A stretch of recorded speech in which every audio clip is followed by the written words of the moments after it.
everyone, welcome back to my channel. If you're new here, hi, my name is Sadhana, nice of you to drop by.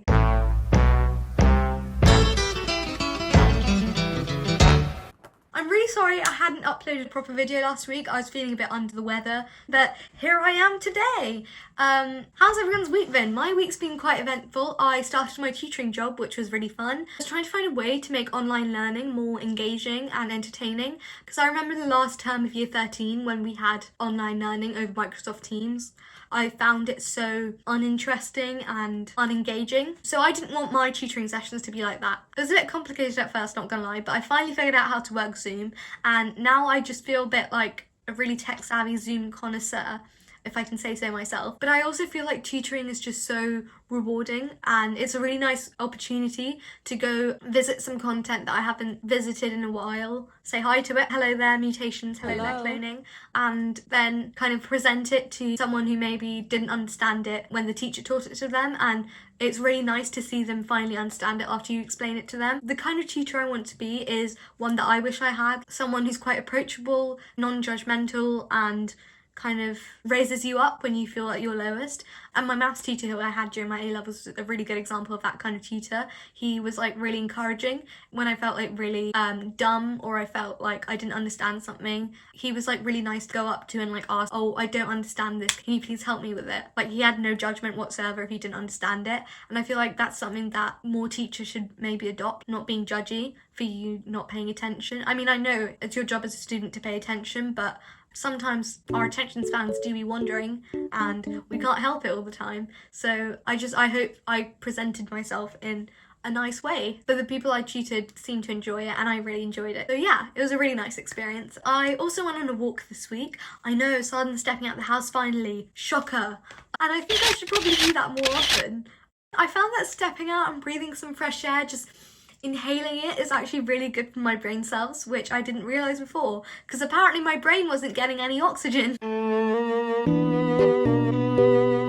And after I stepped out, I just felt so much better. And I think I also love this time of year because it's just so cold, and when you go outside you can like wear loads of jackets. I do find walking to be a nice opportunity to listen to some nice relaxing music as well. Like during this time of year especially, I love listening to Frank Sinatra. I mean, during any time of year, let's face it, he's my top artist on Spotify. Especially during this time of year, you know, just having some like peaceful jazz music as you're walking with like the nice winter breeze blowing. It just hits different, you know? Yeah, I really enjoyed it. Very like ambient and nice. I did run into a fair few dogs though. For those of you who don't know, I used to be terrified of dogs. I say used to be, I still am a little bit, but not as much. It's just kind of like stranger dogs and dogs of people that I haven't met before, or dogs that are like particularly really jumpy to like strangers. That kind of like scares me a bit because, you know, stranger danger. And in my walk, because I was in the woods, there was this dog and it was a large black lab. It was off its leash and it was kind of jumping about the place, you know, just enjoying the sticks and stuff. And the owner kept calling it over and it wouldn't listen, and that kind of scared me because it was kind of like dancing all over the place. I started speed walking to get away from it. Like I was just kind of like moving my hips and just speed walking, and that was my first mistake because it started coming up next to me in a faster pace. I got so scared I turned around, I made eye contact with it, and then it stared back at me with its big brown eyes, and I just looked at it. It looked at me. That set me off. I started sprinting and running for the hills, and that was my next mistake because it thought that I wanted to play tag with it, so it started running after me as well, and my whole life just flashed through my eyes. The owner finally came next to it and they were like, come here, and the dog just turned around like clueless, and as soon as it knew that I wasn't interested in like playing with it, it just kind of waddled away, and then that made my fear look kind of stupid, but hey ho, we move. All in all, that was a bit of a weird encounter, but still a lovely walk that I enjoyed. 10 out of 10, do it again. What else happened this week? Oh, on Friday, I got my BMAT results back. My second BMAT results, because for those of you who don't know, I took my BMAT last year when I applied to medicine, and because of, you know, she who must not be named, I had to retake the BMAT this year, and I got my results back on Friday. It was kind of weird this year because we did it on a computer this year opposed to last year when it was on a piece of paper, and that was a bit of a weird experience because it brought some PTSD from the UCAT back, which I didn't particularly enjoy. Partly because of the DVLA, you don't just have people who are taking the UCAT, you also have people who are doing their driving lessons and other random stuff. And it wasn't particularly helpful that the guy next to me was swearing a lot and screaming at his computer because his driving theory test wasn't going as well as he wanted.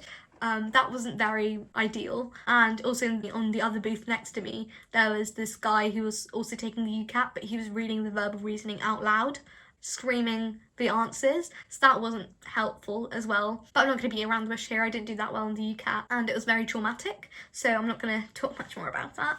But yeah, doing the BMAT on the laptop, it kind of felt so informal because of the fact that Cambridge Assessment had never conducted the BMAT online for that many people before, and there was no kind of like systematic way of doing it. I remember we sat down and people were doing the TSA in the same room as us, and we all started at different times. So I remember when I finished section 1, other people had already gone on to like section 2, so it was a bit weird because different people had different problems with technology. And something that was dodgy was that we weren't allowed to wear a mask during the test. Rant alert. Headphone users, please beware. That made me feel uncomfortable. I don't understand why. Their reason that the school gave was the fact that you couldn't, I kid you not, you couldn't see through the masks. I'm sorry, am I going to taste the answers? You can't see through the mask. That doesn't give you any reason to take your stupid mask off. Anyway.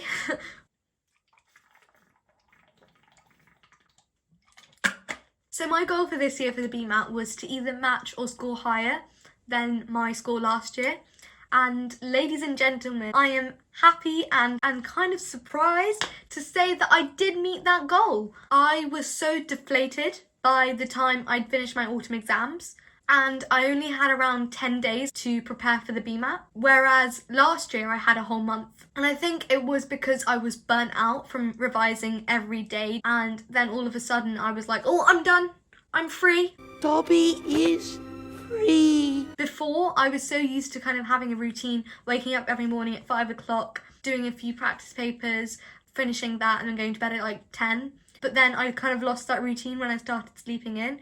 That was like a month ago, but for like a month I've been sleeping in, which isn't that ideal. I do be getting 8 hours of sleep, which is good, which is healthy. Keep convincing myself that that's healthy. It's healthy. Sadhana, it's healthy. You're fine.